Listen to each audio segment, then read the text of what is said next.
السلام علیکم ورحمۃ اللہ وبرکاتہ۔ یہ ویڈیو ایک بک ریویو ہے اور یہ سیرت کے باب پر ہے۔ سیرت کسے کہتے ہیں ہمیں معلوم ہے، اللہ کے رسول صلی اللہ علیہ وسلم کی زندگی کو بیان کرنے والی کتابیں جس کا موضوع اللہ کے رسول صلی اللہ علیہ وسلم کی زندگی کو پورا بیان کرنا ہے، مکمل ان کی پیدائش سے لے کر ان کی وفات تک، وہ سیرت کی کتابوں میں گنی جاتی ہیں۔ مغازی جو محض ان سوریہ اور جنگ کے اوپر لکھی جاتی ہیں جو اللہ کے رسول صلی اللہ علیہ وسلم کے زمانے میں ہوئیں، وہ مغازی ہے۔ پہلے سیرت کو ہی مغازی کہا جاتا تھا، لیکن بعد میں سیرت کے لفظ سے الگ کتابیں لکھی جانے لگی جس کا پورا موضوع اللہ کے رسول صلی اللہ علیہ وسلم کی مکمل زندگی کو بیان کرنا تھا۔ جب بھی بات آتی ہے سیرت کی بہترین کتابیں، خاص طور پر اردو میں یا عربی یا ایون انگلش میں بھی ہے، اور اس وقت موجودہ دور میں تو اکثر نام الرحیق المختوم کا آتا ہے، آنا بھی چاہیے۔ کافی کمال کی کتاب ہے، بہت طریقے سے اور سلیقے سے لکھی گئی اور تحقیق کے ساتھ لکھی گئی ایک کتاب ہے۔ لیکن اس کے علاوہ بھی بہت سی عمدہ کتابیں لکھی گئی ہیں، اور سیرت جنہوں نے بھی الرحیق المختوم پڑھی ہو، میں ان سے کہتا ہوں کہ وہ دوسری کتابیں بھی ضرور پڑھیں، کیونکہ سیرت ایک جگہ جمع نہیں ہو پائے گی۔ اس میں بہت ساری چیزیں ہیں جو چھوڑی گئی ہیں، باوجود اس کے کہ وہ ایک صحیح واقعہ تھا، لیکن اس سیرت کی ہر کتاب کو وہ جامعیت حاصل نہیں ہو پاتی۔ کہیں نہ کہیں چونکہ ہم ہمیشہ یہ جاننا چاہتے ہیں، اللہ کے رسول صلی اللہ علیہ وسلم کی زندگی کی چھوٹی سے چھوٹی باتوں کو جاننا چاہتے ہیں، اس وجہ سے۔ خیر، میں جس کتاب کا نام آج لینے جا رہا ہوں وہ بھی کوئی جامع کتاب نہیں ہے، لیکن الرحیق المختوم کے طرز پر اور اس کے بعد ہی لکھی گئی ہے، یہاں تک کہ کئی صفحات پر آپ کو لگے گا جیسے کہ آپ الرحیق المختوم ہی پڑھ رہے ہیں۔ پر اس کتاب کی خصوصیت یہ ہے کہ یہ کتاب طرز ضرور وہی ہے، لیکن اس میں تحقیق کا جو معیار ہے وہ الرحیق المختوم سے تھوڑا بہتر ہے۔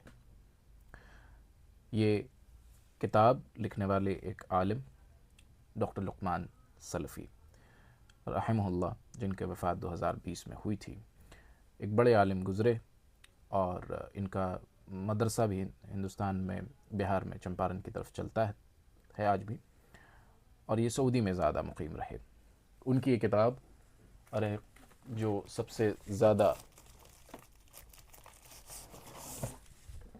وہ ہے، آپ کو دکھ رہی ہوگی، الصادق الامین کے نام سے، ڈاکٹر لقمان سلفی۔ یہ جو پرنٹ ہے، یہ جو پبلیکیشن ہے، یہ انہی کے یہاں سے شائع ہوا ہے۔ یہ دونوں پبلیکیشن انہی کی ہے، ایک ہندوستان میں اور ایک سعودی عربیہ میں۔ ابن باز کے نام سے سعودی عربیہ میں علامہ ابن باز، نہیں، یہ علامہ ابن باز ہندوستان میں ہے، اور جبکہ دارالداعی جو ہے وہ ریاض کے اندر ہے۔ یہ دونوں انہی کی پبلیکیشن سے یہ شائع ہوئی ہے، اور یہ اردو میں بھی اور عربی میں بھی شائع ہوئی ہے۔ یہ اس کا اوریجنل والیوم ہے۔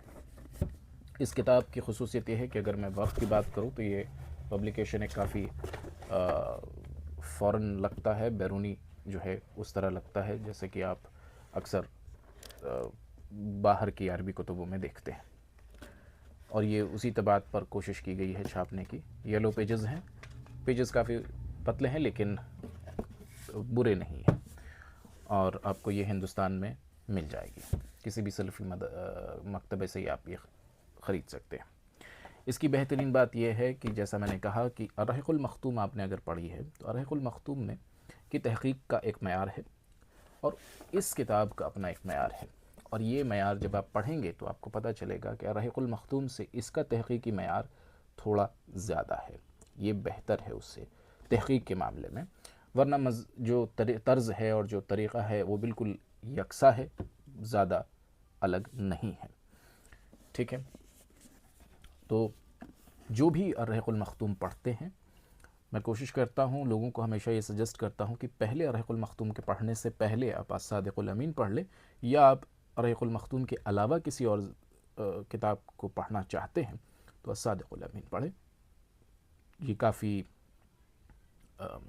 اچھی کتاب ہے اور طرز وہی ہے، مشہور اللہ جسے چاہتا ہے مشہور کرتا ہے، تو رحیق المختوم مشہور ہے۔